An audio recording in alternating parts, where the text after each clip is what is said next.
Kažem ovo bez nekog pretjeranog razmišljanja. Navučena sam na šećer. Pojedem nešto slatko svakog dana, bez izuzetka. U kući uvek imamo zalihe različitih slatkiša, već uz film i grickalice je postalo maltene rutina, a ponekad čitav obrok prosto zamenim čokoladom ili kolačima. Slatkiši su postali nešto što sam jela ne razmišljajući. Ako imam medeno srce ili čokoladu u kući, uzet ću komad bez obzira na doba dana i vraćat ću im se svako malo dok god su tu. Ako su slatkiši ili bombone posluženi u čini i u nečijoj kući, možete biti sigurni da ću ih probati. Ako mi ponudite parče torte, mala je verovatnoća da ću ga odbiti. I kada jednom počnem, teško se zaustavljam. Osim ukoliko ne živite u pećini, do sada ste već naučili da je previše dodatih šećera loše za vas. Prekomeran unos šećera može izazvati gojaznost, dijabetes, probleme sa srcem, negativno utiče na imunitet, ubrzava proces starenja i stvara karijes na zubima i također može vrlo loše uticati na izgled, teksturu i kvalitet vaše kože. Ali verovatno najgore od svega jeste jedan mali detalj sa kojim najčešće izbegavamo da se suočimo, a to je da je šećer u neku ruku droga. Nije tajna da šećer stvara zavisnost i što ga više jedemo, to nam više treba. Međutim, kao neko ko je zaista mnogo eksperimentisao sa svojim dijetom u prošlosti, jer sam bila vegetarijanac, vegan, raw vegan, keto vegan, peskaterijanac, iskreno malo sam se umorila od čitanja svih oznaka i deklaracija na proizvodima i računanja svakog mogućeg nutrijenta i kalorije koji unesem u sebe. Zavisnost od šećera koju sam navukla u poslednjih nekoliko meseci sam opravdavala time što se i povrh toga što sam se svakodnevno čašćavala dezertima nisam ugojila ili bi govorila sebi, to je samo čokolada, odradit ću trening kasnije. Međutim, ostali simptomi su počeli da me sustižu. Krenula sam da se osjećam bezvoljno, malaksalo tokom čitavog dana, nisam imala fokus, nivo energije mi je značajno opao i koža mi se pogoršala. Sve u svemu, nisam se osjećala sjajno u vezi sa sobom i znala sam da je dosta tih stvari posljedica moje dijete. Zato sam odlučila da revidiram svoju ishranu i izbacim jedan od najvećih neprijatelja moje dijete – dodati šećer. Prvi korak je bio da nađem sve što imam u kući, što u sebi sadrži dodati šećer i da ga likvidiram. Pravila su sljedeća. Nema slatkiša, nema grickalica, čak ni onih slanih, jer verovali ili ne, i one sadrže šećer u sebi. Nema suvog voća, nema voćnih sokova, nema gaziranih pića, nema alkohola, nema zamena za šećer poput meda, agave sirupa, javarovog sirupa, nema veštačkih zaslađivača poput aspartama, stevije, također nema granole, pahuljica za doručak i što je najgore od svega, nema šećera u kafi. Voće sam odlučila da nastavim da jedem, ali uz napomenu da neću da se oslanjam na njega kao na glavni izvor energije, već ću da se trudim da imam izbalansiranu dijetu. Koji će ti biti najteži deo ovog izazova? Imam običaj posle ručka, to je onako predveče ili posle večere ili čak nekad umjesto večere, da jedem slatkiše, tako da mislim da ću tada osjećati kao da mi najviše nedostaju. Još uvijek se osjećam skroz ok, međutim krenula da me boli glava negde oko 5-6, zato što, iako sam doručkovala, ja obično taj neki period između 12 i 5, kada mi padne energija, uzmem, stavim usta bilo šta, znači čokoladicu, bombonu, nešto tako. Međutim, pošto sam se okrenula, nisam ništa jela umeđu vremena, evo sve do ručka. I za ručak sam sad sebi napravila salatu. Prvih nedelju dana je bilo najteže. Osjećala sam se kao da su mi sve lađe potonule i samo sam želela da se pokrijem ćebetom preko glave i da prespavam ceo dan, nadajući se da će sutra biti lakše i da ću moći da uberem plodove svojih dobrih odluka. Iscrpljenost i depresija koje se javljaju kao posljedica apstinencije od šećera nisu za šalu i ukoliko i sami pokušate ovako nešto da uradite, preporučujem vam da raskričite svoj raspored tako da sebi dopustite što više vremena za odmor i relaksaciju tokom ovog izazovnog perioda.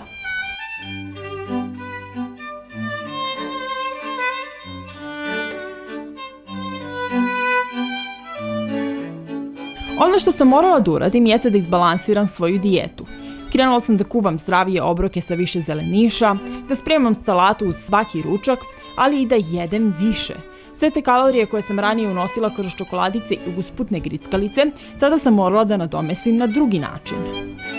Danas jedem špagete sa sosom od pečuraka i parmezanom i ovu salaticu što sam napravila.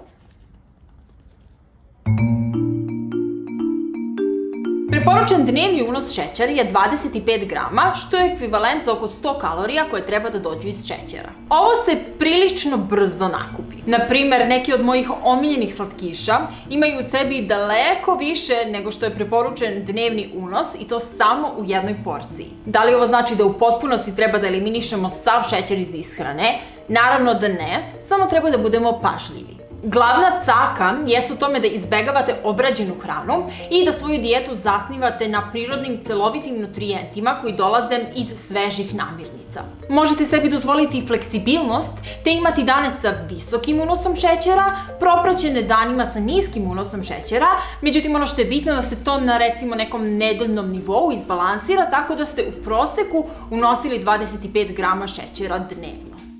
Jedna čudna stvar koja se desila, koju nisam očekivala, jeste da su sada stvari koje mi ranije nisu bile slatke, sada postale slatke. Recimo sir, paradajz, paprika. Moja paleta se na neki način očistila i sada sam osjećala njihov pravi ukus. Također, ranije mi je bilo apsolutno nezamislivo da pijem kafu bez šećera, međutim, kada izbacite sve što je sadržalo šećer iz ishrane, on prestane da vam bude potreban, tako da mi ni kafa nije bila gorka. Ne mogu da kažem da mi se uopšte ne jedu slatkiši, mada mi je mnogo lakše nego što sam mislila da će da mi bude. Najviše mi se prijedu uveče, negde oko 6-7 sati, čak i 8, onako kasno, posle večere. Da nisam sama sebi nametnula ovu blokadu i ovu zabranu, verovatno bih ili otišla do prodavnice da kupim nešto slatko, neku čokoladicu, medeno srce, što god. Dosta sam više počela da jedem regularnu hranu, zdravu hranu i više jedem količinski, čak i češće. Ono što mi dosta pomaže jeste i kisela voda, to nikada ranije nisam imala naviku da pijem kiselu vodu, međutim kako sam izbacila šećer, baš mi se pije kisela voda, tako da svaki dan je pijem, uvek je imam u frižideru. Tipično, moje žudnje za slatkišima javljale bi se iz dosade, tuge ili želje da nešto proslavim. Ipak najčešće mi se uveče javljala želja za slatkim, jer to je vreme kada mi organizam traži neku dodatnu energiju, ali naučila sam da suzbijem te porive i u tome mi je dosta pomogao čaj. Uveče bih napravila sebi šolju čaja od kamilice ili nane i to bi preseklo moju iznenadnu žudnju za čokoladom. Također sam i grickalice zamenila daleko zdravijim opcijama. Danas za ručak imamo falafel, špargle i salatu. Iskreno, danas mi je baš loše, hvata me neizdrž, osjećam kao će krene da me boli glava i umišljam da je zbog toga, verovatno zbog toga što sam ili dehidrirana ili nešto slično. Danas je definitivno jedan od težih dana i iskreno jedva čekam da se ovaj izazov završi. Sa pozitivne strane, baš sam zadovoljna time kako mi se oporavilo lice u posljednjih nekoliko nedelja. Imala sam ovdje jednu bubuljicu, međutim neke ozbiljnije upalne procese na licu uopšte nemam i iskreno jako sam srećna zbog toga. Posle mjesec dana apstiniranja od šećera, srećna sam što mogu da podnesem izveštaj i da su rezultati bili mahom pozitivni. Osjećala sam se produktivnije, imala sam više elana i nivoji energije su mi bili konstantni i tokom dana. Fokus mi je bio bolji i raspoloženje mi se popravilo. Izgubila sam 1 kilogram, ali osjećala sam se mnogo snažnije i zadovoljnije nego pre mjesec dana. I ovako, posle svega, na kraju, definitivno mi je drago što sam uradila ovaj izazov i dosta sam stvari naučila o sebi, o hrani koju jedem. Što se tiče dezerta i slatkiša, volim ih i ne planiram da ih se odreknem u potpunosti, međutim ovaj izazov me je definitivno naučio da treba da povučem kočnicu ponekad i da se vratim konzumiranju određenih namirnica umereno i da ne treba baš da pokleknem pri svakom porivu svog tela za slatkim, već da treba da se ponekad okrenem i nekim zdravijim opcijama. Jedna velika lekcija koju sam naučila iz svega ovoga jeste da moram mnogo bolje da pazim na to šta unosim u svoje telo, jer se hrana koja se prodaje recimo u supermarketima pravi prvenstveno tako da bude ukusna, što ne znači i da je dobra za nas. Kažite mi šta vi mislite o svemu ovome i da li ste nekada uradili nešto slično, da li se usuđujete da izmerite koliko dnevno šećera unosite kroz svoju dijetu. Pišite mi vaše mišljenje u komentarima ispod. Naravno, ne zaboravite da lajkujete ovaj video ukoliko vam se dopao, to bi mi mnogo značilo. I ukoliko još uvek niste, subscribe-ujete na moj kanal. To bi bilo sve za danas, ljubim vas puno i vidimo se u nekom od sledećih videa.